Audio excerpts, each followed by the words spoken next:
Bonjour à tous, bonsoir à tous ceux qui nous accompagnent à cette heure-ci.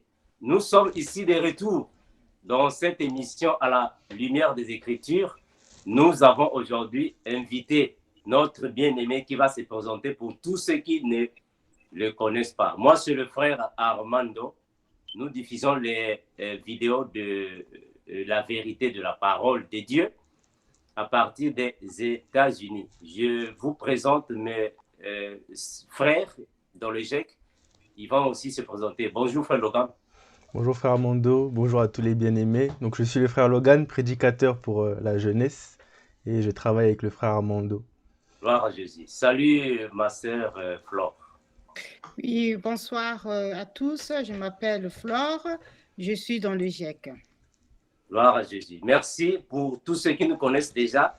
Nous voulons vous présenter alors notre bien-aimé qui vient à partir de l'Europe. Bonjour, pasteur Lema. Bonjour à tout le monde et bonsoir en fait. Ici en Angleterre, il fait déjà nuit, donc je dirais bonsoir. Je suis en Angleterre, plus précisément à Londres. Je suis pasteur, je travaille dans l'assemblée qui s'appelle Pure Gospel Ministry. Je suis prédicateur et enseignant la parole du Seigneur. Gloire à Jésus. Donc, pour ceux qui ne connaissent pas encore le pasteur Lema, est-ce que le pasteur Lema a commencé comment avec l'œuvre du Seigneur? Vous étiez d'abord en Afrique, vous êtes parti en Europe, vous étiez d'abord... comment est-ce que ça a commencé avec votre vie chrétienne, le frère? Merci pour la question. Bien que j'aime pas toujours parler de moi-même, mais bon, je vais répondre à la question. Voilà, en tout cas. Je suis né et j'ai grandi à Kinshasa, plus précisément à Matongé. Et j'ai fait l'école primaire et secondaire à Matongé. Je suis né avec l'amour de Dieu dans moi, dans mon corps.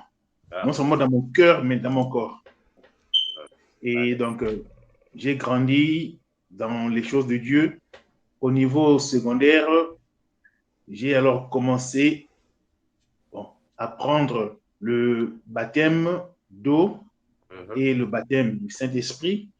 C'était pendant les années du réveil qui a secoué le Congo, dans les années 80 jusqu'au 95, 90, 95, je crois. Donc, je suis un fruit du réveil du Saint-Esprit au Congo. Et pour vous aider à comprendre un peu, j'ai commencé à servir le Seigneur avant que le ministère de Fernando Coutinho commence, l'armée de victoire. Ok, c'est très longtemps. Nous étions les premiers à rassembler les âmes, inviter les gens pour venir à la première croisade de Coutinho Fernando. Oh, wow. C'était les pasteurs de Kinshasa qui sont mis ensemble.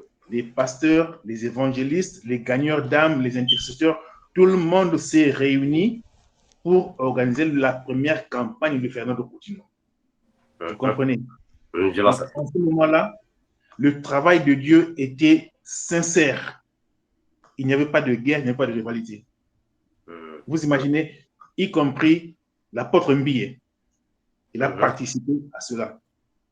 Bien que donc, en fait, pour être précis, le père de Moïse Mbie, c'est ça, non? Oui, le père de Moïse Mbie, voilà. Ok, le défunt, voilà. Oui.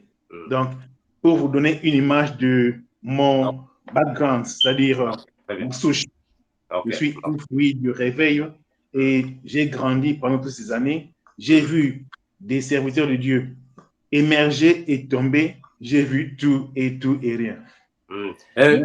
Dieu, le Seigneur me protège, on est là. Ah, ben, gloire à Jésus. Mais pasteur Lema, mais au moins, il y a une grande différence. Non? Quand vous avez commencé avec le réveil et le réveil d'aujourd'hui, il y a une grande différence parce qu'il y a trop de dérapages maintenant. Oui, il y a une très grande différence. La première différence, c'est que dans ces années là-bas, il n'y avait pas de dîme. Oh. Donc, dans ces années là-bas, on prêchait sans attendre à ce qu'on vous donne quelque chose. on allait dans les hôpitaux, on prêchait dans les bus, dans les marchés, sans rien attendre de retour. Évidemment, je connais que la situation économique du pays est malheureuse, misérable, mais ce n'est pas une raison que les gens commencent à réclamer l'argent après avoir fait l'œuvre du Seigneur. En fait, on a commencé à marchander l'évangile, à tel point que les pasteurs ont commencé ou ont importé le système de dîmes, le système européen capitaliste, individualiste, le système de dîmes. Ce n'est pas biblique, parce que dans Acte 2 et Acte 4, nous apprenons que les disciples se rencontraient, mettaient ensemble leurs biens et les apôtres distribuaient à chacun selon le besoin de chacun. Très bien, très bien. Ça, c'est l'évangile. Et je me suis battu pour cela plus de 30 ans et les gens me trouvaient comme un fou, mais maintenant, la parole de Dieu est en train de convaincre les têtus. La dîme n'a pas été pratiquée par ni Paul, Pierre, Jean, Jacques, ni Jésus, personne. Ça, c'est de l'évangile, l'individualisme et le capitalisme qui s'est infiltré dans l'Église et les Africains ont consommé ce poison. Mais gloire à Dieu, le Seigneur est en train de purifier son Église. Amen. Voilà pourquoi je vais parler de la vraie adoration, l'adoration authentique. Ok. Merci, merci, Pasteur Lema. Mais le nom, c'est Lucien ou Lema Mukoko? Lema Mukoko Lucien. Ah, ok, c'est bon. Merci, Pasteur Lema. Donc, le pasteur va prier pour nous avant que nous donnions la parole au pasteur. Merci beaucoup, nous prions. Yahweh éternel, nous te rendons grâce et honneur pour ce jour merveilleux. C'est un privilège, ô Seigneur, de partager ta parole, de manger le pain de vie, ô Seigneur.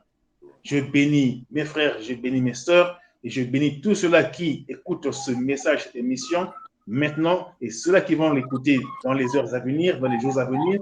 Que ta grâce abonde et soit multiple dans le nom précieux, notre Sauveur et Seigneur Yeshua Mashiach. Nous avons ainsi prié. Amen. Gloire à Jésus. Amen. Merci Seigneur, merci pour ce partage d'aujourd'hui. Nous remercions à tous les frères et sœurs qui nous posent des questions à partir de la maison. Nous allons essayer de répondre à ces questions. Mais premièrement, nous voulons que le pasteur Lema nous donne un enseignement par rapport à l'adoration. Donc, le pasteur Lema, vous avez la parole. Merci beaucoup. Salut à tout le monde une fois de plus. Notre passage de référence, c'est Apocalypse chapitre 4 et puis Jean chapitre 4. Donc, il y a une concordance là. Apocalypse 4 et puis Jean 4. Nous commençons par l'Apocalypse 4 et nous allons lire tout le chapitre. Donc, excusez-moi que moi, j'aime les Écritures. Amen. Gloire à Jésus. J'aime les Écritures parce que ce que moi, je vais expliquer n'est pas aussi convaincant que ce que les Écritures ont dit. Vous comprenez? Donc, autant mieux comprendre à partir des Écritures. Et moi, je vais davantage insister. Mais il faut d'abord comprendre à partir des Écritures parce que la parole de Dieu est établie dans les cieux. Ce que nous avons ici, c'est une copie de la parole de Dieu qui est établie dans les cieux. Amen. Amen. Nous lisons Apocalypse 4. Après cela, je regardais et voici, une porte était ouverte dans le ciel. La première voix que j'avais entendue, comme le son d'une trompette qui me parlait, dit, « Monte ici, je te ferai voir ce qui doit arriver dans la suite. » Aussitôt, je fus ravi en esprit, et voici, il y avait un trône dans le ciel, et sur ce trône, quelqu'un était assis. Celui qui était assis avait l'aspect d'une pierre de jaspe et de sardoine, et le trône était environné d'un arc-en-ciel semblable à de l'émeraude. Autour du trône, je vis 24 trônes, et sur ces trônes, 24 vieillards assis, revêtus de vêtements blancs, et sur leurs têtes des couronnes d'or. Du trône sortaient des éclairs, des voix et des tonnerres. Devant le trône brûlent 7 lampes ardentes qui sont les 7 esprits de Dieu. Il y a encore devant le trône comme une mer de verre semblable à du cristal. Au milieu du trône et autour du trône, il y a 4 êtres vivants remplis d'yeux devant et derrière. Le premier être vivant est semblable à un lion. Le second être vivant est semblable à un veau. Le troisième être vivant à la face d'un homme. Le quatrième être vivant est semblable à un aigle qui vole. Les quatre êtres vivants ont chacun 6 ailes et ils sont remplis d'yeux tout autour et au-dedans. Ils ne cessent de dire jour et nuit, Saint, Saint, Saint, le Seigneur Yahweh, le Tout-Puissant qui était, qui est et qui vient.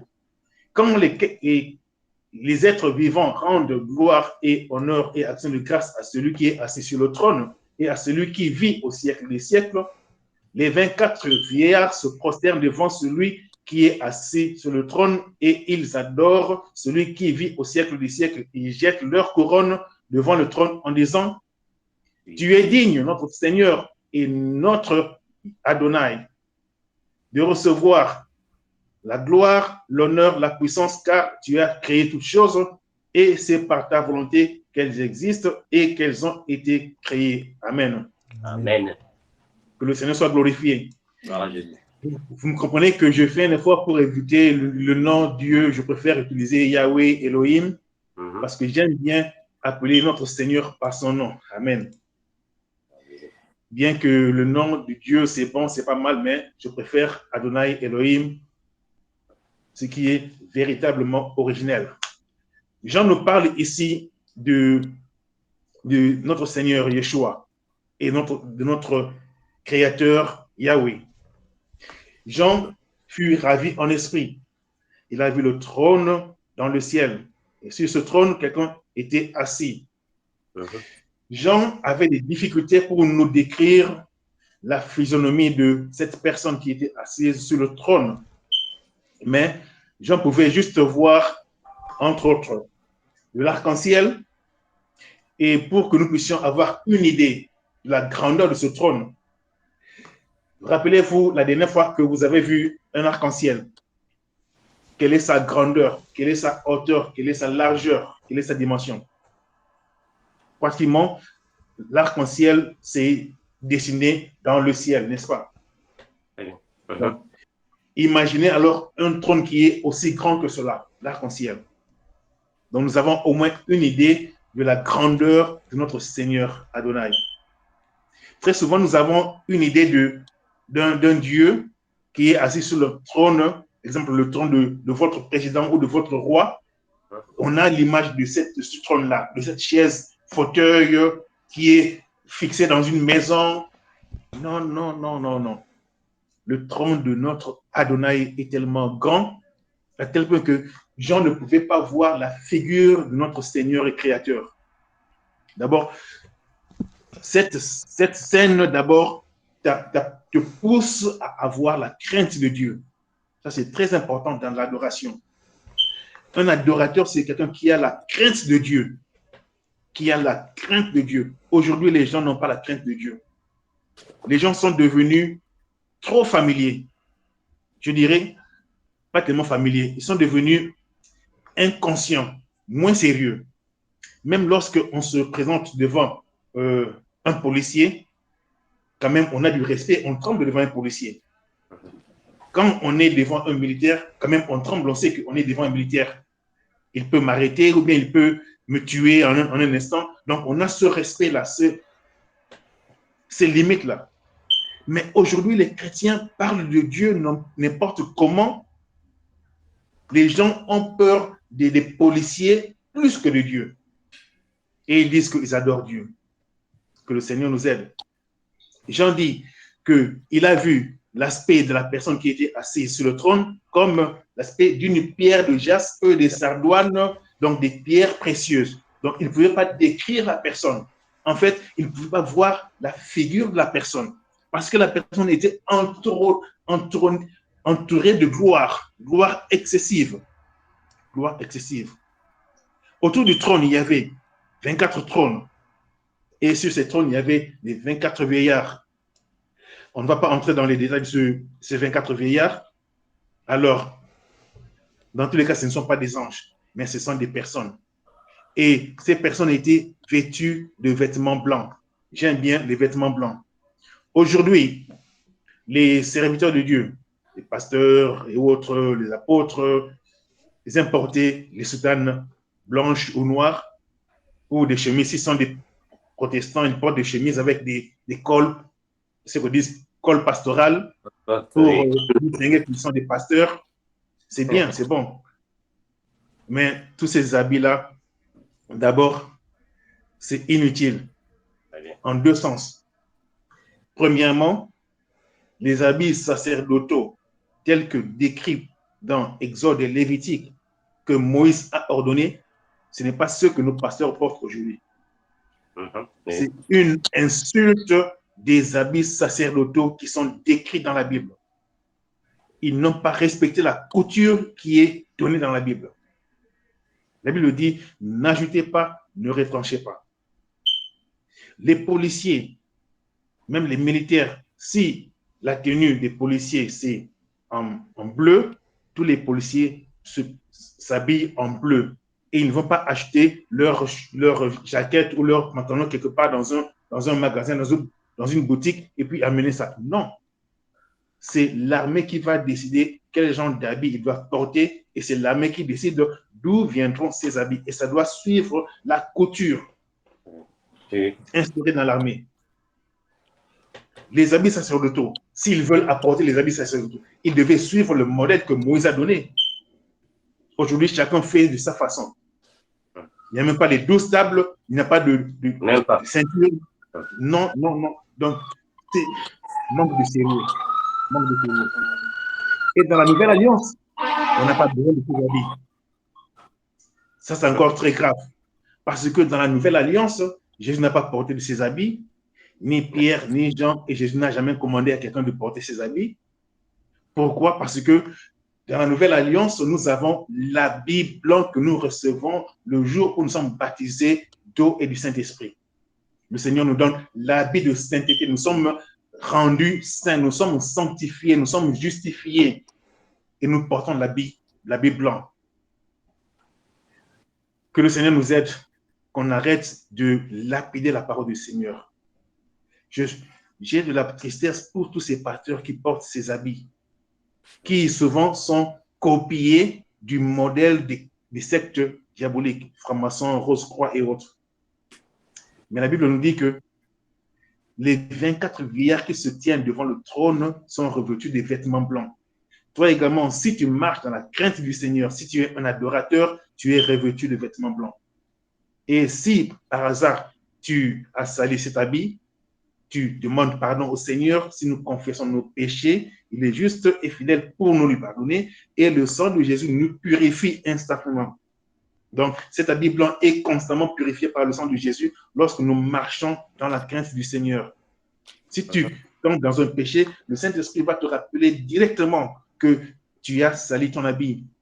Et directement, si tu es un enfant de Dieu, si tu es un adorateur du Seigneur, tu vas écouter la voix du Saint-Esprit et tu vas demander pardon au Seigneur et demander à ce que le Seigneur te lave, te purifie dans son sang précieux. Que ton habit soit toujours blanc, car le Seigneur viendra anytime, comme on dit en anglais. Le Seigneur peut venir à n'importe quel moment. Si ton habit blanc est sali, tu vas rater. Un exemple, si aujourd'hui, le Seigneur va venir dans 10 minutes et que toi, tu te mets à te fâcher contre quelqu'un, avoir des mauvaises idées ou pensées contre quelqu'un, déjà ton habit est sale. Si en ce moment-là, Jésus revient et ton habit est sale, tu vas rester. Nous devons avoir la crainte du Seigneur. Nous devons garder nos vêtements blancs, toujours blancs à tout moment. Alors, ils avaient sur leur tête des couronnes d'or. Ils avaient sur leur tête des couronnes d'or. Tout chrétien est sacrificateur. Comme j'ai dit dans un de mes messages, tout chrétien est sacrificateur. Les autorités de l'Église catholique étaient un peu bousculées à cause de cela. Ils m'ont demandé d'aller les voir et puis de discuter. Je me suis dit, quelqu'un m'a dit, ce n'est pas nécessaire qu'ils aient à obéir à la parole du Seigneur. Tout chrétien est sacrificateur et nous, tout chrétien est roi.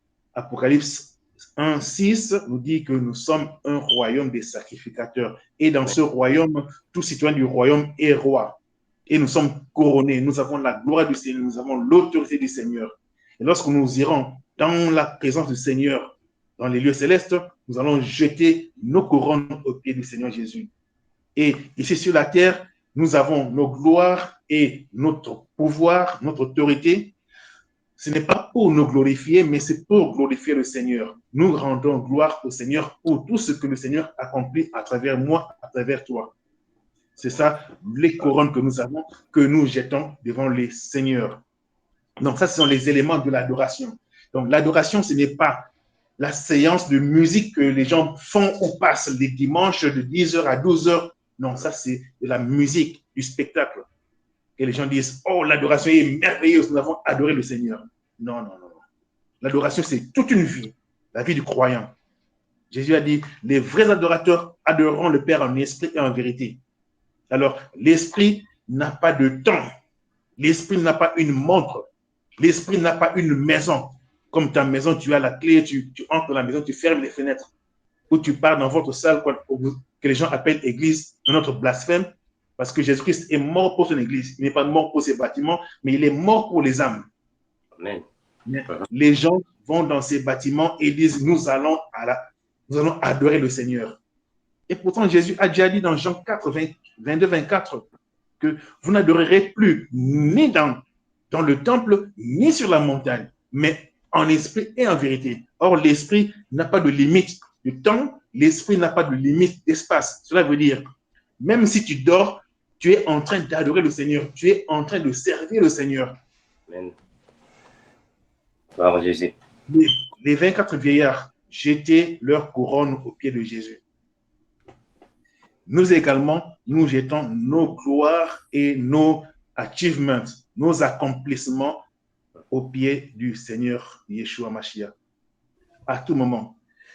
Si tu pars au boulot et tu témoignes de Jésus à quelqu'un et que cette personne accepte le Seigneur Jésus, tu es rempli de joie. Et lorsque tu es rempli de joie, tu dis Alléluia, gloire au Seigneur. En ce moment-là, tu es en train de jeter les couronnes aux pieds du Seigneur. Tu es en train de donner gloire au Seigneur. Tu es en train d'élever le Seigneur. Voilà la vie d'un enfant de Dieu. Une vie d'adoration. Tu adores le Seigneur en esprit et en vérité. Tel que tu es là, tu as déjà un programme à telle heure, disons dans 3 heures, 4 heures de temps, je vais prendre 10 minutes pour lire la parole de Dieu. Le Seigneur est content de cela. Tu es serviteur de Dieu, tu es servante de Dieu, tu vis pour le Seigneur. Ta vie est une adoration. Le Seigneur n'a pas besoin de cantiques qu'on appelle cantiques d'adoration. Non. Dans la Bible, personne n'a chanté et dit que j'ai adoré le Seigneur. Non. Dans l'Ancienne Alliance, les gens se prosternaient. C'était une adoration mécanique. Dans l'Église, c'est une adoration spirituelle. On se prosterne en esprit. Mon esprit s'est agenouillé devant le Seigneur. Et mon esprit est en train de servir le Seigneur. Avançons un peu au verset 6. Non, verset 5. Du trône sortaient des éclairs, des voix, des tonnerres. Devant le trône brûle 7 lampes ardentes qui sont les 7 esprits de Dieu.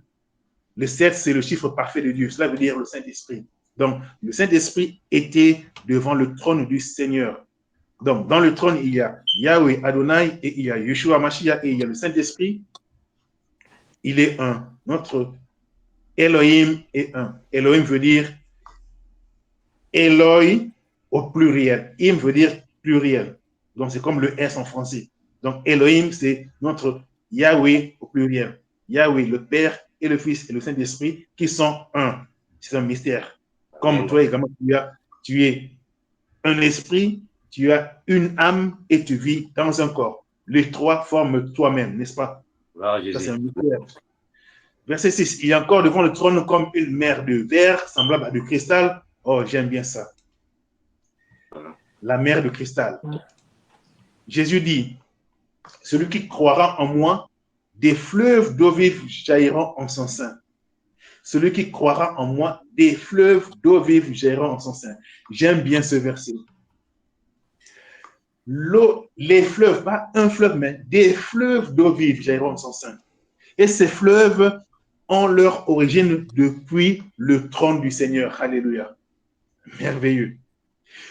Les eaux qui coulent depuis le trône de Dieu que Jean a vu, il n'a pas pu vraiment expliquer cela. Alors, il a utilisé le mot de cristal. Cela veut dire ça a une limpidité, une pureté extraordinaire. Mais le cristal est dur, mais cette eau coule. Et c'est limpide, c'est clair, c'est transparent, c'est merveilleux, et ça nous purifie, ça nous guérit. Et c'est cette eau-là qui coule dans le sein d'un enfant de Dieu. Alléluia. C'est lui qui a reçu le baptême du Saint-Esprit. Lorsque nous recevons le baptême du Saint-Esprit, le Seigneur fait une connexion entre toi et ce fleuve d'eau vive qui coule sur le trône de Dieu. Alléluia, merveilleux. En d'autres mots, tu es devant la présence du Seigneur, 24/24. Voilà pourquoi un vrai enfant de Dieu a toujours besoin de louer le Seigneur. Un vrai enfant de Dieu a toujours envie de célébrer le Seigneur. Parce que ces fleuves d'eau vive sont en train de bouillir en lui. La vie de Dieu est en train de couler depuis le trône et ça entre dans toi et ça produit la louange. Alléluia. Alors, cette louange ou ce cantique, ce n'est pas ça l'adoration. L'adoration, c'est tout l'ensemble de toutes ces opérations-là. C'est ça l'adoration. Voilà pourquoi Yeshua a dit, les vrais adorateurs adoreront le Père en esprit et en vérité. Je veux mentionner une chose. La Bible dit que Enoch marcha avec Dieu. Enoch marcha avec Yahweh. À tel point que Yahweh fut content de lui et Yahweh l'a enlevé. Alléluia. Voilà une vie d'adoration. Une vie d'adoration. La Bible n'a pas dit que Noé chantait. Non. Noé marcha avec Dieu toute sa vie.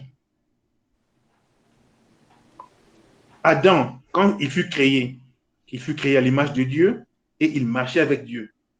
Et Dieu était tellement content de lui que Dieu lui a donné le boulot de nommer tous les animaux de la forêt.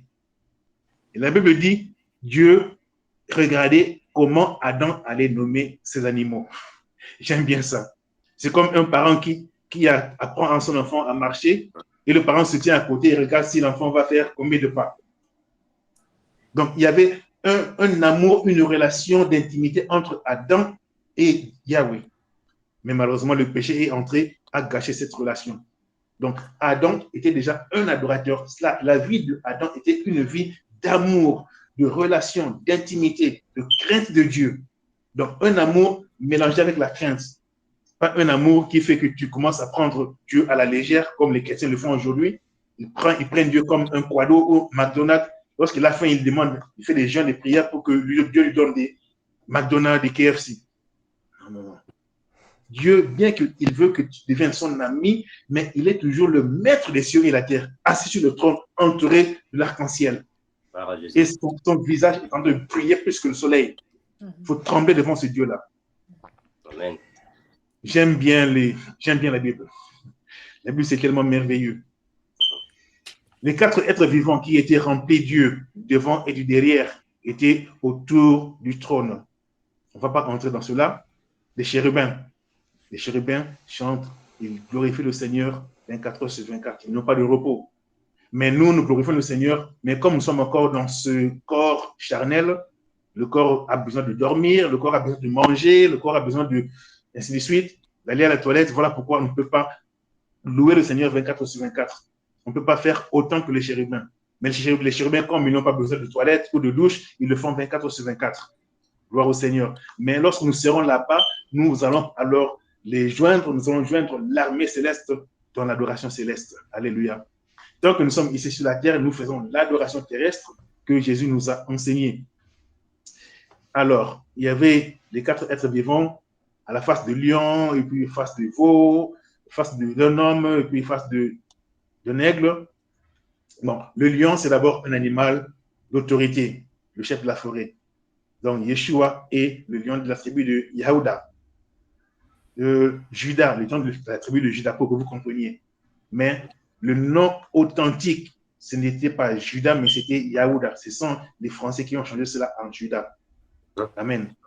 Amen. Comme Jacob également, ce n'est pas Jacob, mais c'est Jacobo. Jacobo.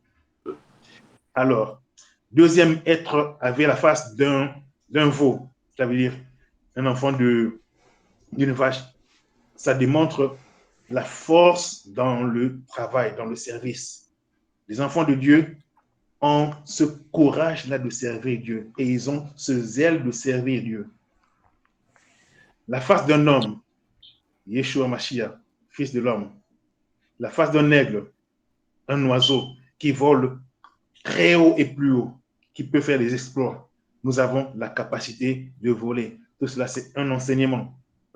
Le Seigneur veut que nous soyons des lions, que nous soyons comme des veaux, que nous soyons comme le Fils de l'homme, Yeshua, et que nous soyons comme des aigles. Les quatre êtres vivants rendaient gloire et honneur et action de grâce à celui qui est assis sur le trône et à celui qui vit au siècle des siècles. Alors, ici maintenant, c'est la louange par les cantiques. Avant qu'ils puissent arriver à des cantiques, ils sont déjà des adorateurs. Je ne sais pas si vous comprenez. Donc, l'adoration ne commence pas lorsqu'ils se mettent à chanter, mais l'adoration commence déjà depuis leur nature, depuis leur composition, depuis leur constitution. On comprend? Très bien. Donc, les gens qui disent que nous allons à l'église, ce qui est déjà une erreur, parce que tu ne pars pas à l'église, tu pars dans un bâtiment, dans une salle. Donc, vous allez dans une salle pour chanter, pas pour adorer. Parce que ce sont les adorateurs qui adorent déjà Yahweh à tout moment, 24/24, en esprit et en vérité. Jésus a dit, vous n'adorerez pas ni sur la montagne, ni dans le temple de Jérusalem. Gloire à Dieu que ce temple a été détruit par les Romains pour que les gens arrêtent d'aller adorer dans le temple. Et dans ce lieu-là, les musulmans ont construit leur mosquée là-bas. Comme ça, les gens arrêtent d'adorer dans le temple. Mais malgré ça, les gens construisent des temples encore. Ah, vraiment, c'est dur. Les gens sont têtus. Vraiment. Les gens sont têtus. Ils résistent à la parole du Seigneur. Jésus a dit, ce temple que vous voyez, ça ne sera plus resté pierre sur pierre, ça sera renversé. Ouais. Pourquoi? C'est pour enseigner aux gens que le temple, c'est moi qui suis le constructeur du temple et c'est ton corps qui est le temple et je vais habiter dans ton corps. Mais les gens refusent la parole de Jésus, les gens refusent l'enseignement de Jésus, ils veulent toujours s'atteler aux choses de l'ancienne alliance, le temple physique, épique. Que Dieu nous aide. Les 24 veillards également se prosternent devant le Seigneur et devant le trône. Ils se prosternèrent devant celui qui est assis sur le trône et ils adorèrent celui qui vit au siècle des siècles. Alors, je veux que nous comprenions ceci. Le mot adorer, dans le sens de l'ancienne alliance, adorer veut dire se prosterner, ça veut dire se courber, ça veut dire fléchir les genoux. Donc, quand Jean dit que les 24 veillards se prosternèrent devant celui qui est assis sur le trône et ils adorent celui qui vit au siècle des siècles, donc se prosterner, c'est la même chose que adorer. Ils disent, tu es digne, notre Seigneur et notre Yahweh, de recevoir la gloire, l'honneur, la puissance, car tu as créé toutes choses et c'est par ta volonté qu'elles existent et elles ont été créées. En anglais, c'est plus éloquent. En anglais, c'est dit, all things are created for you and they are created for your pleasure. Cela veut dire, toutes choses ont été créées pour toi et toutes choses ont été créées pour ton plaisir. Cela veut dire, ton existence, ce n'est pas pour ton propre plaisir, c'est pour le plaisir de Yahweh. Bien que également, Dieu veut que tu puisses avoir du plaisir, mais c'est d'abord, le plaisir doit revenir à Yahweh. Parce que tu vis pour le Seigneur, comme les anges qui sont créés seulement pour louer le Seigneur. Ils n'ont pas besoin d'aller dans les fêtes, comme maintenant c'est vendredi, c'est le week-end, les gens veulent aller dans des fêtes, dans les anniversaires, dans les mariages et autres, pour se réjouir. Les anges n'ont pas la pensée d'aller se réjouir. Pourquoi? Parce qu'ils ont été créés pour louer le Seigneur. Ils ont été créés pour servir le Seigneur, les chérubins. De même, toi également, tu as été créé pour servir le Seigneur. Pour servir le Seigneur et pour aimer le Seigneur. Les chérubins et les séraphins, ils sont des serviteurs du Seigneur, mais ils n'ont pas le privilège d'être appelés amis du Seigneur. Or, toi, tu es un serviteur du Seigneur et tu as la capacité d'être appelé ami du Seigneur. Comme Noé fut ami du Seigneur, comme Enoch fut ami du Seigneur. Il a tellement impressionné le Seigneur que le Seigneur l'a enlevé. Merveilleux. Abraham fut ami du Seigneur. Adam fut ami du Seigneur. N'eût été le péché, Adam fut un ami intime du Seigneur. Le Seigneur venait chaque soir pour leur parler. C'est merveilleux. Ça, c'est l'intimité, l'adoration, la vie de communion. Merveilleux. Alors, plus tard, lorsque les gens ont un peu, je dirais, ont quitté ce niveau-là de vie d'adoration, alors Dieu a instauré l'adoration mécanique, se prosterner, pour que les gens sachent ou bien apprennent à s'approcher du Seigneur. Mais nous savons que Adam ne se prosternait pas devant le Seigneur, car le Seigneur venait lui parler le soir. Amen. Amen. Noé, il marchait avec Dieu. Il a marché avec Dieu. La Bible n'a pas dit que Noé se prosternait devant Dieu matin au soir. Non. La Bible dit que Noé a marché avec Dieu. Il a marché devant la présence du Seigneur. Ça, c'est l'adoration. Mais Dieu a introduit la prosternation ou le fait de s'agenouiller pour nous apprendre quelque chose, nous apprendre la crainte de Dieu. Voilà pourquoi, dans la Nouvelle Alliance, l'adoration mécanique, Jésus a enlevé cela et il a retourné les enfants de Dieu à l'adoration originelle, ça veut dire la communion, la vie ensemble, la vie entre un papa et son fils. Le papa aime son fils et le fils aime son papa. Ils parlent, ils jouent, ils mangent ensemble, ils font des choses ensemble. Je me rappelle mon enfant lorsqu'il était encore tout petit, il a pris un crayon et un papier, là il essayait de dessiner un fruit. C'était tellement bizarre, je n'ai pas compris ce que c'est. Alors il m'a remis cela, j'étais plein de joie. J'étais plein de joie de voir mon enfant me donner quelque chose, dessiner quelque chose et me donner pour me faire du plaisir. C'est ça la relation d'un enfant de Dieu avec son Père. C'est l'adoration. Les vrais adorateurs adorant le Père en esprit et en vérité. Ce sont de tels adorateurs que le Père recherche. Imaginez, depuis Adam jusque Noé, ça fait presque 2000 ans, presque 2000 ans. Et dans 2000 ans, la Bible n'a cité que 3 adorateurs. Abraham, Enoch et Noé. Pendant 2000 ans. Vous comprenez? Vous voyez combien il est difficile pour Dieu de trouver des adorateurs. Les gens disent n'importe quoi. Vous êtes maquillés comme des Jézabel, comme des danses diaboliques, et vous revenez, l'adoration était merveilleuse. Mais, oh mon Dieu, que le Seigneur nous aide. C'est ce que nous voyons aujourd'hui maintenant. Alors dans Jean 4, on va terminer dans Jean 4, 22-24. Jésus a dit, vous adorez ceux que vous ne connaissez pas. Le salut vient des Juifs. Le salut vient des Juifs. Plus précisément, des Juifs qui ont connu le Seigneur, les Juifs qui ont vécu dans l'alliance avec le Seigneur, pas tous les Juifs. Le salut vient des Juifs. Particulièrement, Jésus a dit, je suis de la race de Yaouda, Juda. Et c'est nous qui sommes les titulaires de l'alliance avec Yahweh. Nous sommes les enfants de Yahweh. Ce sont les enfants du papa qui sont en communion avec le papa. Je ne sais pas si parmi nous, il y a des parents. Un parent a un amour particulier envers ses enfants. Bien que on a des amours envers les petits cousins, les neveux, les amis, les camarades, mais l'amour envers tes enfants, c'est différent. De même également, les enfants, l'amour que tu as envers ton papa ou ta maman, c'est différent. C'est différent. Alors, c'est cette différence qui est que je compare à l'adoration. Donc, un enfant de Dieu qui est vraiment un enfant de Dieu, il a une relation différente avec Dieu. Et Dieu sait que celui-ci, c'est mon enfant. Il m'aime, il me craint, il m'obéit, il marche avec moi. C'est ça l'adoration. Et Jésus a dit, vous adorez une personne que vous ne connaissez pas. Bien que vous adorez sur la montagne ou bien dans votre temple là, mais vous ne savez pas ce que vous faites. Mais nous savons ce que nous faisons. Car le salut vient des Juifs. L'heure vient et elle est déjà venue où les vrais adorateurs n'adoreront ni dans le temple, ni à Jérusalem, mais en esprit et en vérité. Ce sont des tels adorateurs que le Père recherche. En d'autres mots, ces adorateurs ne sont pas nombreux. On se comprend. Parce que s'ils étaient nombreux, le Père n'allait pas le rechercher. Vous comprenez?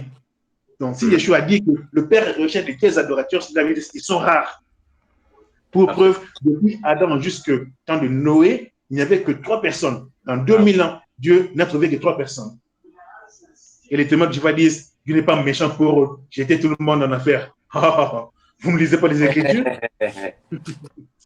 Lorsque Dieu a brûlé Sodome et Gomorrhe, combien de personnes furent sauvées? Plusieurs personnes. Gloire à Dieu. Il y a également des personnes qui étaient des Juifs, qui craignaient Dieu et qui priaient, peut-être des prophètes, mais qui n'étaient pas des adorateurs. Donc, essayons de craindre le Seigneur. Je m'arrête là et puis j'attends les questions. Attends que je ferme la télévision parce que ça dérange un peu. Il n'y a pas de problème. Ça va, moi. Merci. Le pasteur Lema est en train de nous donner de la nourriture. Gloire à Jésus pour tous ceux qui nous accompagnent à la maison.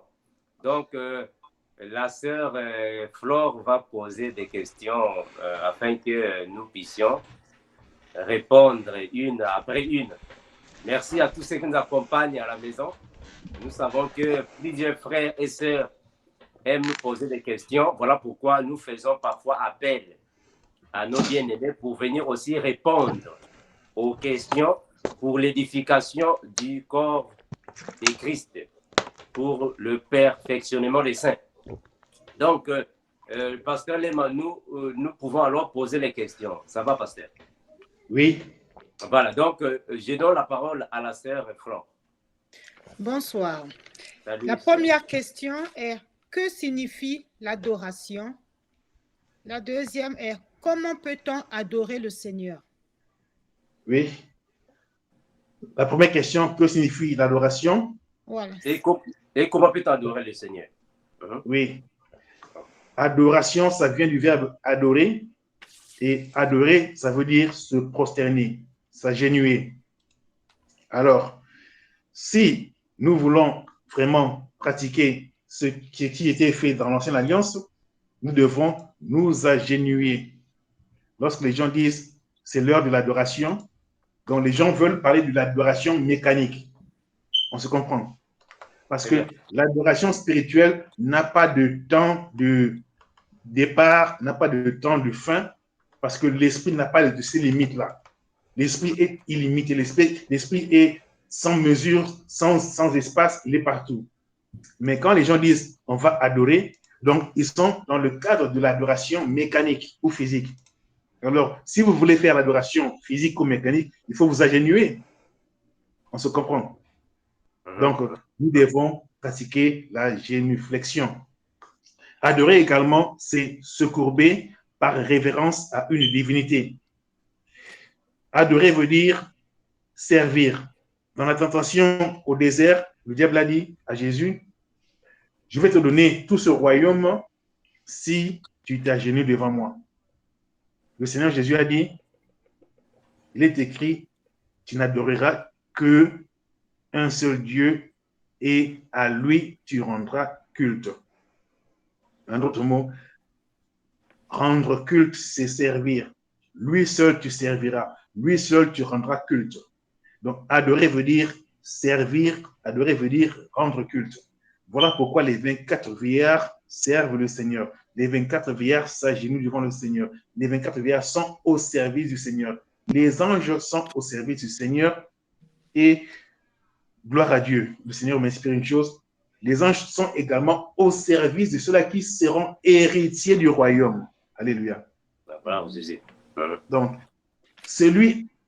une personne, un homme ou une femme qui est adorateur du Seigneur, d'office, il acquiert la capacité ou la nationalité du royaume des cieux et d'office, les anges doivent le servir, l'adorer. Alléluia. Donc, c'est tellement un chapitre merveilleux. Le mot adorer vient du latin adoratio, qui veut dire c'est l'acte de payer un grand honneur, un grand hommage, un hommage révérend. Un hommage révérend. C'est très important. Gloire à Dieu que j'ai découvert cette définition. J'ai compris que le mot révérend, ça vient de la culture européenne, où il y a des personnes qui avaient le titre de seigneur et des propriétaires des terres et des révérends et beaucoup d'autres titres. Ouais. Alors, on a importé ces titres dans l'Église. Vous vous rappelez du système féodal dans le passé, dans l'histoire de l'Europe, le système féodal. Il y avait des seigneurs et d'autres titres là. Alors, on a importé ces titres dans l'Église.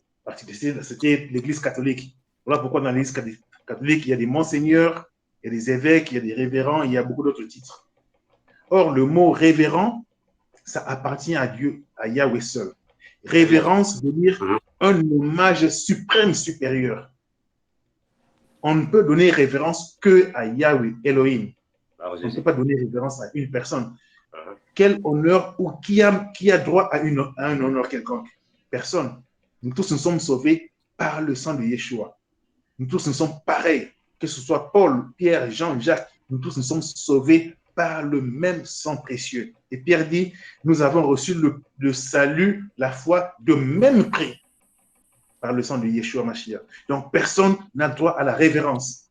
Et je m'en vais dire, comme j'ai toujours dit, toute personne qui s'est donné le titre de révérend, qu'il puisse demander pardon à Dieu et qu'il puisse enlever ses titres avant qu'il ne soit tard. Sinon, il va se retrouver en enfer, car Yahweh ne partage pas sa gloire à une personne. Mais Pasteur Lema, excusez-moi pour vous interrompre, mais le titre de révérence, c'est avec en fait vos collègues aujourd'hui, parce que tous les pasteurs qui ont commencé le réveil, c'est presque eux qui ont pris ce titre.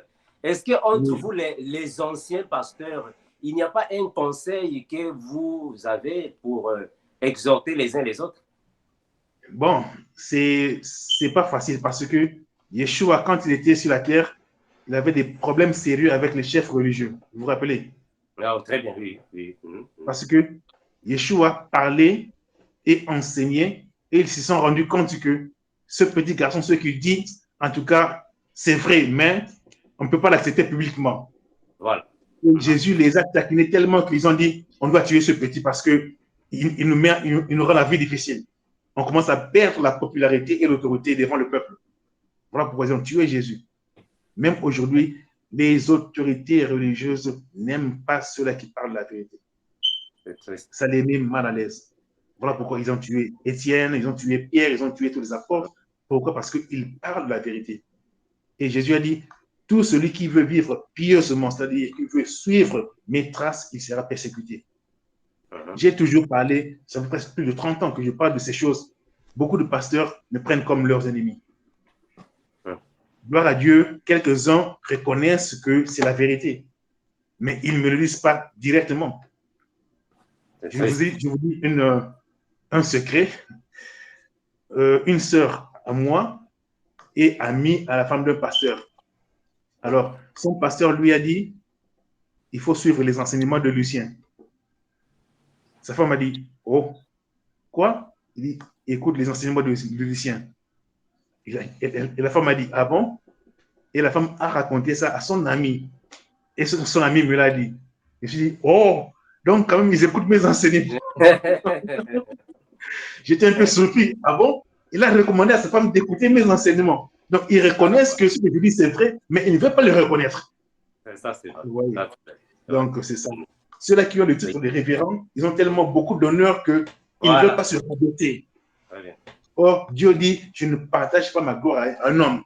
Dieu a chassé Lucifer. Pourquoi? Parce que Lucifer a voulu se faire adorer, se faire révérer. Et il a entraîné le tiers des anges dans les cieux. Il l'a chassé. Et Lucifer apprend aux enfants de Dieu de faire le même péché. Que le Seigneur nous aide. Alors, comment peut-on adorer le Seigneur? C'est en se purifiant d'abord. En se purifiant et puis en se présentant comme offrande vivante. Romains 12 nous dit que nous devons présenter nos corps comme un sacrifice vivant, saint, agréable au Seigneur. Voilà le culte raisonnable. Alléluia. Voilà l'adoration raisonnable. Romains 12. Voilà, c'est sur l'écran. Oui, si. Romains 12, 1. C'est ça, le frère Romains 12.1. C'est ça, Romains 12.1, oui. Voilà. Frère Logan, tu peux nous aider à la lecture?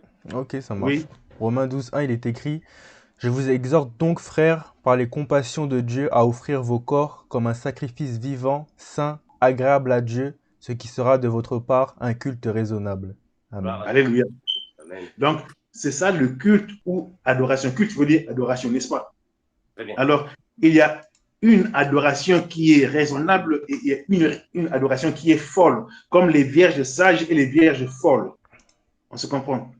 Beaucoup de gens veulent offrir à Dieu un culte fou, insensé.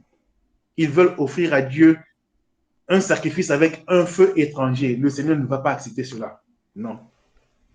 Même si tu as toute la bonne volonté du monde, même si tu fais tous les sacrifices du monde, mais tant que tu amènes le feu étranger, Dieu n'accepte pas cela. Les sœurs qui adorent le Seigneur, mais qui viennent avec les mini-jupes, tu crois que Dieu va accepter cette louange? Non. L'habillement doit être décent. Oui, tu dois offrir ton corps. Beaucoup de gens disent, non, Dieu regarde le cœur. Oui, Dieu regarde également le corps, car il a dit, ton corps, c'est le temple du Saint-Esprit. Et celui qui détruit mon temple, moi, je vais le détruire. C'est la parole de Dieu. Ton corps, ce n'est pas pour ton plaisir. Ton corps, c'est pour le plaisir du Seigneur. Tu as été créé pour la gloire du Seigneur, pas pour ta gloire. Comme Lucifer a appris à beaucoup de gens à chercher leur gloire au lieu de donner gloire au Seigneur. Au lieu de jeter leur couronne aux pieds de Yeshua, ils veulent mettre leur couronne sur eux-mêmes. Je vous rappelle un message que le Seigneur nous avait donné lorsque nous avons commencé le travail, ou bien oui, le travail, le ministère. On a demandé au Seigneur de nous donner les dons. Le Seigneur nous a répondu. Il a dit, j'ai donné des outils à beaucoup de vos amis. Vos amis, ils attrapent les poissons et ils les mettent dans leur corbeille au lieu de me donner. Est-ce que je peux vous faire confiance à vous? J'ai pleuré. Le Seigneur a dit, j'ai donné des outils à vos amis pour faire mon travail. Ils attrapent des poissons et ils les mettent dans leur panier. Et le Seigneur dit, est-ce que je peux avoir confiance en vous? J'ai pleuré.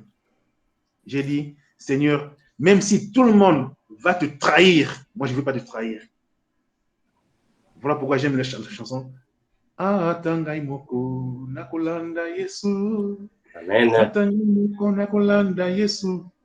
J'aime cette chanson parce que j'ai pleuré. Jusqu'à présent, je pleure toujours. Ce message m'est toujours présent dans ma tête. Le Seigneur dit, beaucoup de gens attrapent les poissons et les mettent dans leur corbeille. Est-ce que je peux vous faire confiance? Si le Seigneur dit cela, cela veut dire qu'il a été déçu par beaucoup de personnes. Que le Seigneur nous aide. Nous devons adorer le Seigneur d'abord avec notre propre vie, notre corps et tout ce que nous avons. Beaucoup de gens viennent à Dieu avec leur bouche. Ils laissent leur corps à Satan et ils donnent à Dieu leur bouche. Vous trompez qui? Tu vis comme une Mani Wata, une Jézabel, et tu dis que tu adores le Seigneur. Le Seigneur t'a donné une peau, une belle peau. Tu as changé cette peau, tu l'as changé de teint et tu as mis des produits chimiques dans ton corps. Tu détruis le corps de Dieu, le temple de Dieu. Et tu dis que tu es adorateur du Seigneur. N'importe quoi. Merci, Pasteur Lema. La sœur Flo. J'ai répondu à la question, ma sœur. Oui, vous avez répondu. Okay. Merci. Question Merci parce que je suis un peu agressif là. Je suis agressif parce que. Pasteur Lema, est-ce que vous pouvez descendre un peu parce que l'écran vous empêche là? Oui. Voilà, gloire à Jésus. Ok, comme ça on peut voir le pasteur Lema très bien. Voilà. Oui. Vas-y, ma sœur Flo. La question numéro 2. Où a commencé l'adoration? Ok. Merci beaucoup. Nous qui suivons la Bible, nous savons que la première personne, c'était Adam, la personne que Yahweh a créée. Mais d'autres personnes ont leurs documents ou leur Bible, leurs ouvrages, ils lisent ce qu'ils veulent. Mais nous savons que la première personne, c'est Adam.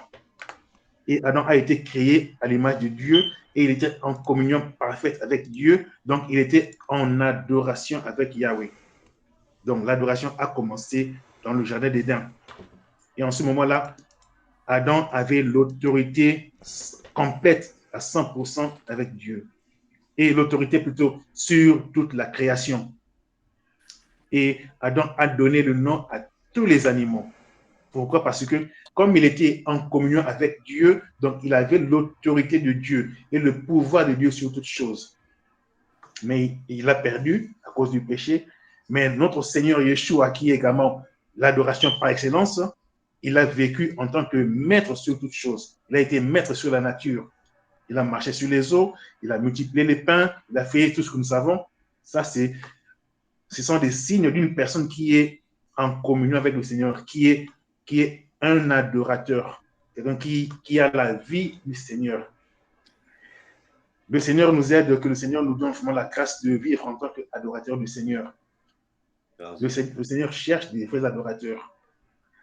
Très souvent, nous aimons Dieu, mais nous ne nous soumettons pas aux lois du Seigneur. Surtout les sœurs.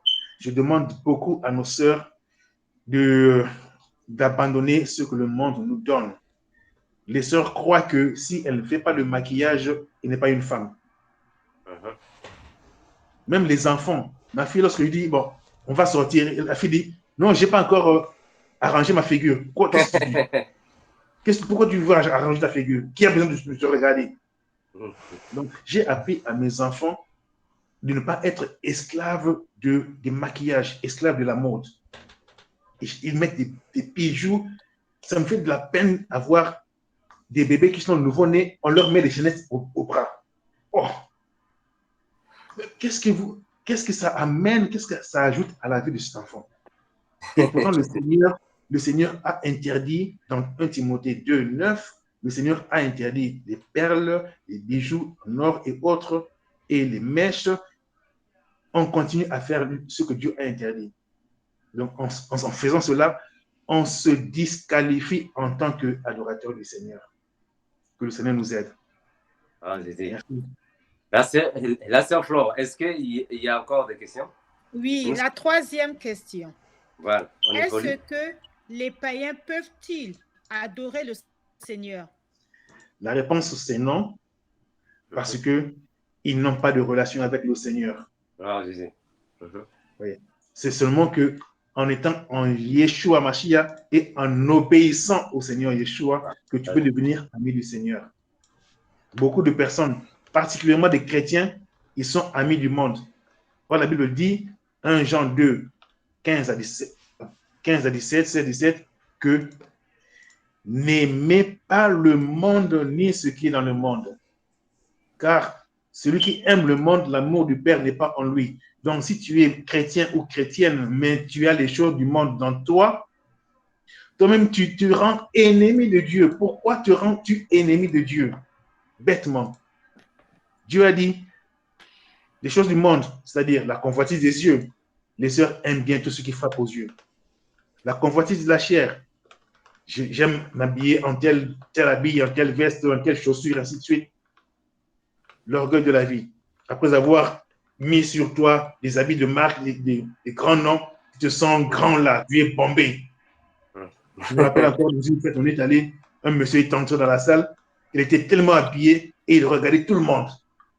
Il regarde si quelqu'un a un costume plus cher que le sien. S'il a un costume plus cher, il sort et met un autre costume. L'orgueil de la vie, ça. Il y a des pasteurs qui s'habillent mieux que les musiciens. On fait le concours des habillements. Mais la majorité, ce sont les anciens pasteurs, pasteur Lema. Ce sont les pasteurs qui ont commencé l'évangile il y a longtemps, qui malheureusement se sont déroutés. Voilà pourquoi Dieu nous a dit, j'ai donné des outils à beaucoup de tes amis, mais ils m'ont déçu. Est-ce que je peux vous faire confiance? Parce que beaucoup ont déraillé, beaucoup. Très bien, très bien. Gloire à Dieu que la génération montante comprend les choses et vraiment marche dans la crainte du Seigneur. Que Dieu vous bénisse. Pasteur Lema, la semaine passée, j'avais reçu des jeunes prédicateurs ici. Ils ont dit que les anciens, c'est-à-dire les aînés de la foi, les empêchent pour évoluer dans les églises. Oui, c'est ce que les pharisiens ont fait à Jésus, n'est-ce pas? Ah ouais, très bien, très bien, très bien, très bien, très bien. Les chefs religieux n'aimaient pas Jésus et n'aimaient pas les disciples. Voilà pourquoi ils les ont persécutés. Donc, ce n'est pas nouveau, c'est pas nouveau. Très bien. Très Si bien. moi, Ah, votre Seigneur et votre oui. Maître, j'ai été persécuté, vous également, vous serez persécutés. Si le monde vous acclame, alors il faut vous demander, est-ce que vous êtes avec le Seigneur ou vous êtes avec le monde? Voilà. Très bien. Ça, c'est vrai. OK. Et quelqu'un m'avait dit, toi, avec tes enseignements, tu n'auras personne dans ton église. Je dis, je n'ai pas besoin d'avoir beaucoup de gens. J'ai besoin d'avoir une personne qui craint le Seigneur. C'est ça qui me fait la joie. Amen. Alléluia. Gloire à Jésus. Voilà. Dieu est Donc, merveilleux. on évolue. La sœur Flo, on évolue. 4e question. Qui sont les vrais adorateurs? Les vrais adorateurs sont ceux-là qui ont donné leur cœur et leur corps au Seigneur Yeshua. Donc, il faut donner ton cœur, il faut donner ton corps à Yeshua. Cela veut dire toute sa vie. Gloire à Jésus. Amen. C'est clair. Les vrais adorateurs, ceux qui adorent en esprit et en vérité. Amen. La sœur Flo, on va, mon sœur. 5e question. Quel est le nom qui mérite l'adoration? Merci beaucoup. Ça, c'est une belle question. J'aime bien appeler le Seigneur par son nom propre. Voilà pourquoi j'ai un peu de l'odeur pour dire Dieu ou Jésus, parce que le nom Dieu, apparemment, ça sonne comme Zeus. Vous voyez? Donc, en Europe, Zeus était considéré comme un grand dieu, une divinité. Alors, lorsque l'évangile est venu en Europe, ils ont assimilé Yahweh à ce qu'eux ils croyaient ou ils appelaient le grand Dieu, Zeus. D'où le nom Dieu, Zeus, Dieu, Zeus. Or, le nom véritable de notre Seigneur, c'est Yahweh, Yahweh. Et, ou bien Elohim, ou bien Adonai. Donc, j'aime appeler Adonai, ou bien Elohim, ou bien Yahweh. Ça, c'est biblique. Mais comme on a traduit la Bible dans beaucoup de langues, gloire à Dieu. Mais en Afrique, on parle de Nzambé. Alors, Nzambé, c'est proche de Yahweh, n'est-ce pas? Nzambé, Yahweh. Nzambé, c'est Dieu, oui. Yahweh. Yeshua, en Afrique, très souvent, on dit Yesu. Yesu. Yesu Massia. C'est proche de Yeshua Amashia. Vous voyez, Yeshua Amashia. Alors, Yeshua, c'est très différent de Jésus. Bon, ça sonne presque, mais je préfère dire Yeshua. Alléluia. Okay. Donc, le nom, j'aime bien citer le nom de Yeshua, Yeshua Mashiach. Moi, il y a des amis qui m'appellent, il y a des personnes qui m'appellent toujours Papi. Quand quelqu'un m'appelle Papi, donc ça me retourne à mon enfance quand j'avais 3 ans, 4 ans, 5 ans. Vous voyez? Et ça me fait du bien. Vous voyez? Donc, quand on t'appelle par le nom qui est vraiment ton nom que tu aimes beaucoup, ça te fait un peu des sensations plus rapprochées, quoi. Plutôt que de dire monsieur, bonjour monsieur, oui, ça c'est vague, tu vois. Alors, si on t'appelle par ton nom et on appelle ton nom correctement, c'est plus honorable, quoi. C'est ça. Donc, moi, j'aime parler de Yeshua Mashiach. Voilà, mais quand même, voilà, mais quand même, pasteur Lema, on ne va pas empêcher ceux qui appellent Jésus, Yeshua, c'est la même chose. C'est la différence est par rapport à la traduction, mais ça ne change pas. Oui, ça ne change pas la divinité de Jésus, quoi. Oui, mais si tu peux appeler Yeshua, c'est mieux d'utiliser le nom original, quoi. C'est ce que je veux dire, c'est tout. Okay. Merci, pasteur Lema. La sœur Flore. La 6e question. Doit-on adorer sur les montagnes comme faisait le Seigneur Jésus-Christ? Le Seigneur a dit, c'est une question qui revient toujours aujourd'hui parmi les chrétiens qui aiment toujours aller le dimanche à l'église pour dire que nous allons adorer. Le dimanche, on va dans une salle, pas pour adorer, mais pour célébrer le Seigneur et pour étudier ou partager les Écritures.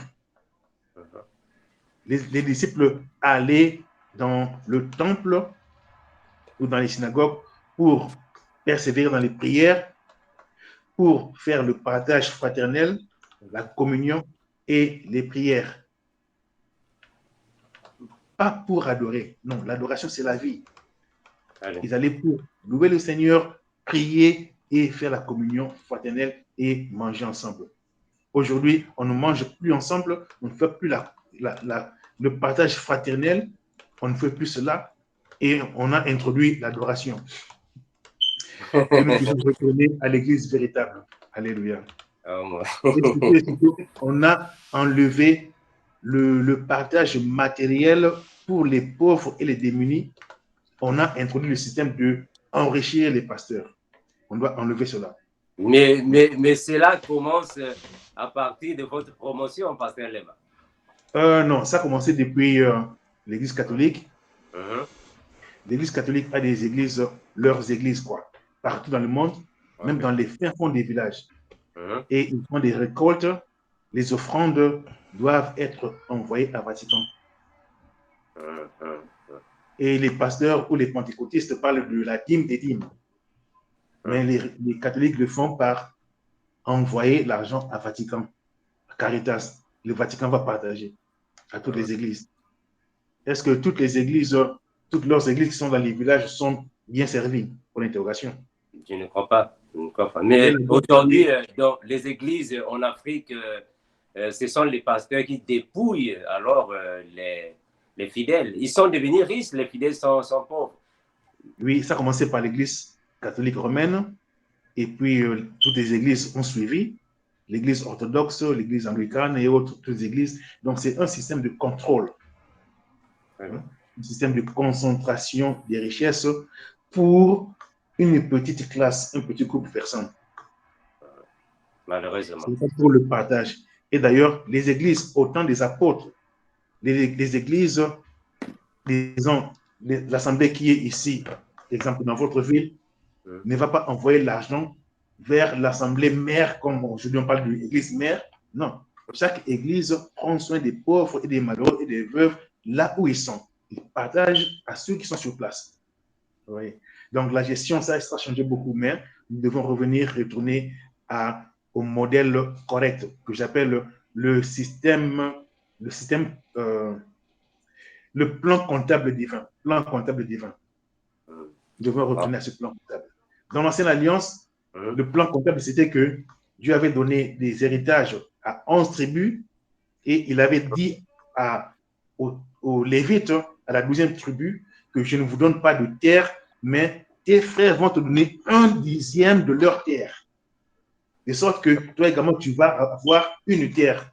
1/10 de la part de tous tes frères, des 11 frères, alors tu auras une terre et ce sera équitable à vous tous.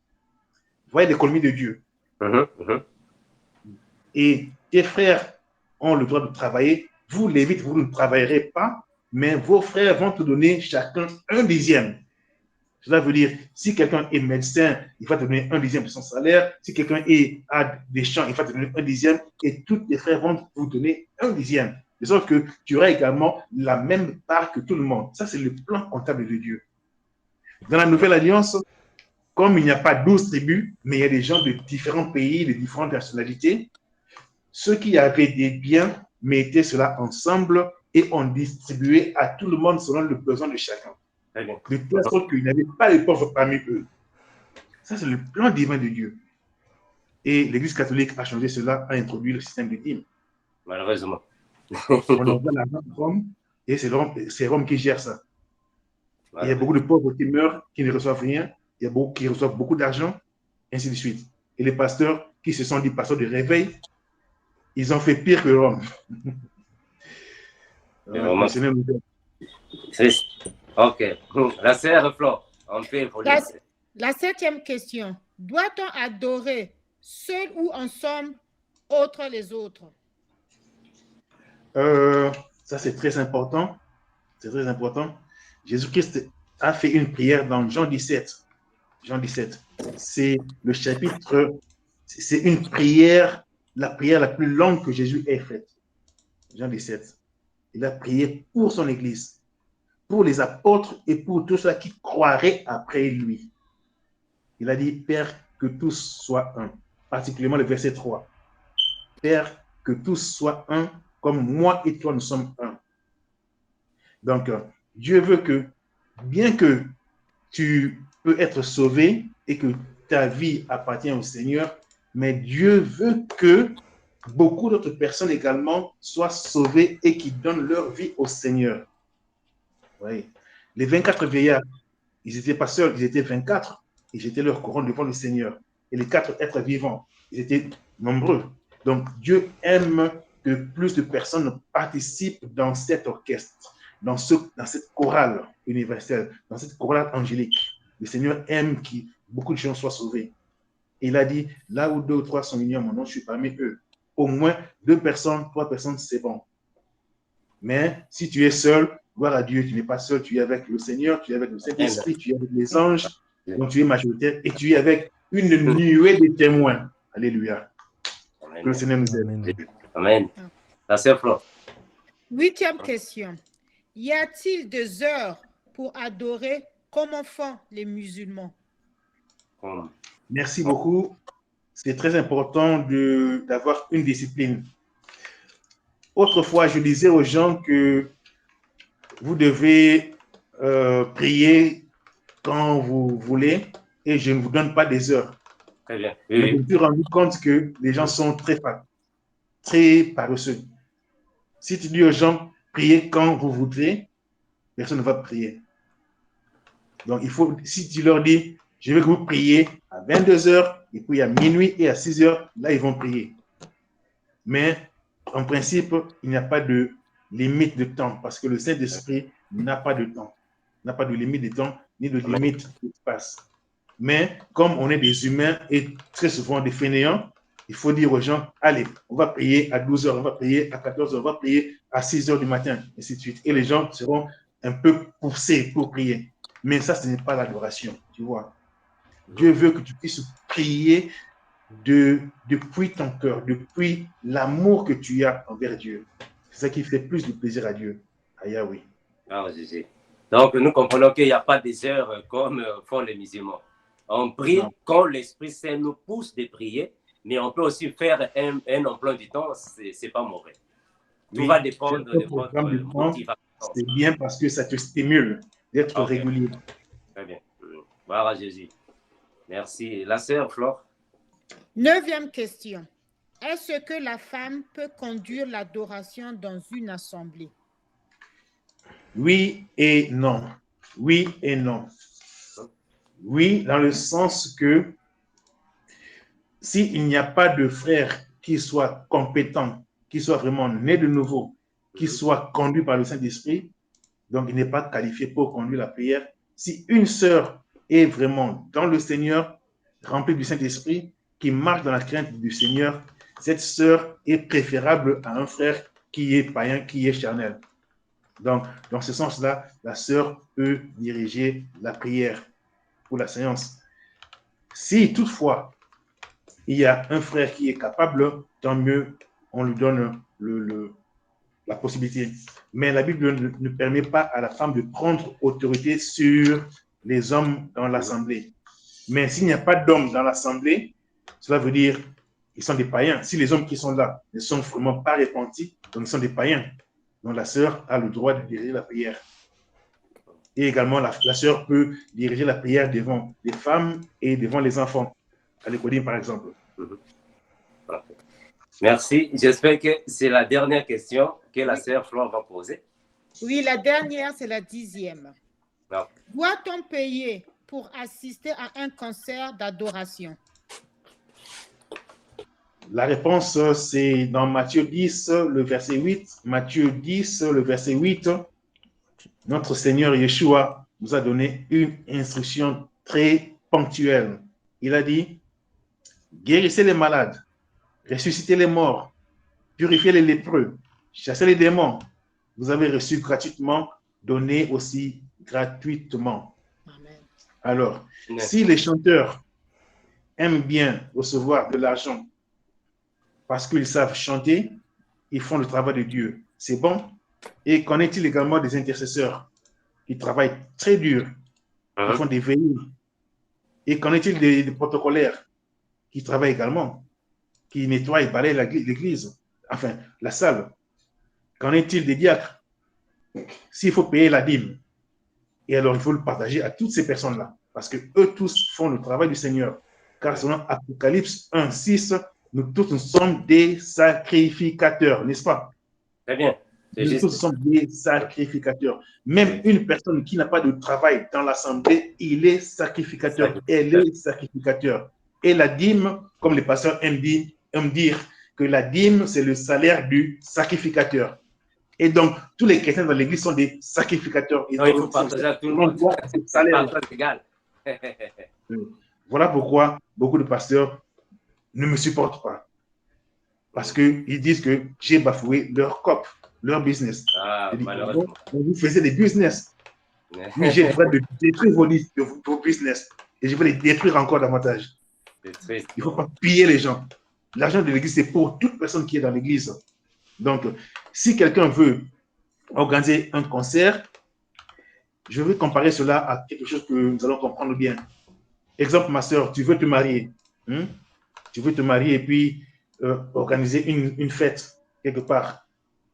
Tu vas louer une salle quelque part et tu invites les gens dans 3 semaines ou dans 2 mois. Tu dis, venez participer à mon mariage.